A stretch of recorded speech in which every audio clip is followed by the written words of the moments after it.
Rendez-vous de Classe Export, spécial développement des marchés à l'international, avec Boris Le Chevalier, qui représente l'OSCI, c'est-à-dire les opérateurs privés en matière de commerce international. Et aujourd'hui, nous avons, je crois, devant nous, la composante, peut-être une des composantes principales du développement à l'export pour les entreprises françaises. Avant, on citait beaucoup l'État. Aujourd'hui, est-ce que ce n'est pas le privé qui est la principale composante ?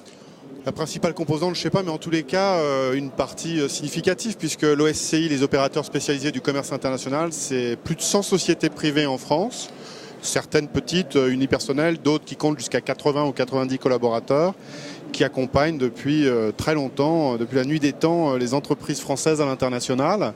Donc cet accompagnement privé est juste à côté effectivement des dispositifs publics et parapublics qu'on peut connaître. Le métier de SAI, enfin, d'une société d'accompagnement, dans la manie en France de faire des abréviations, mais oui, d'une société d'accompagnement à l'international, c'est quoi? Qu'est-ce qui est différenciant?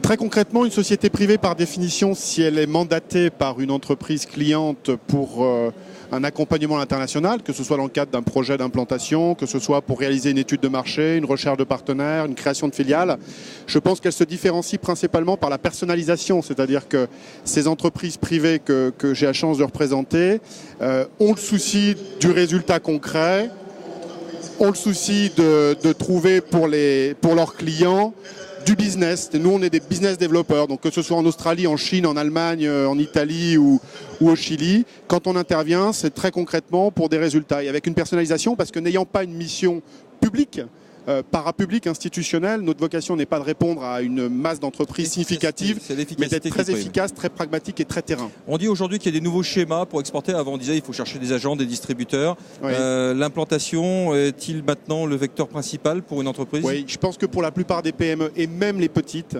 très rapidement être implanté sur place, c'est-à-dire être physiquement présent, c'est significatif. Je vais vous donner un exemple concret. Vous êtes une PME française, vous êtes prospecté par un Chinois qui vient de Chine ou un Indien qui vient d'Inde et vous donnez des tarifs en roupies ou en renminbi, ça vous paraît complètement incongru, vous n'allez pas lui passer une commande. C'est la même chose. Si on veut réussir aux États-Unis, si on veut réussir en Allemagne, il faut parler l'allemand, il faut parler l'américain et il faut que physiquement dans le pays, il y ait quelqu'un qui soit présent avec une ligne téléphonique dans le pays. Quelqu'un qui est basé au Texas veut bien appeler à la limite quelqu'un à New York, il n'a pas spécialement envie d'appeler quelqu'un à Lyon ou à Paris à la limite, mais voilà, je veux dire, il faut être proche de son client, donc pour être proche, il faut être implanté localement, ça me semble très important. La recette de Boris Le Chevalier et des sociétés d'accompagnement à l'international et d'Altios qu'il représente aussi, c'est sans doute de vous permettre d'être local ou de vous déguiser à la sauce chinoise, indienne et de pouvoir accélérer votre développement sur les marchés. Tout à fait.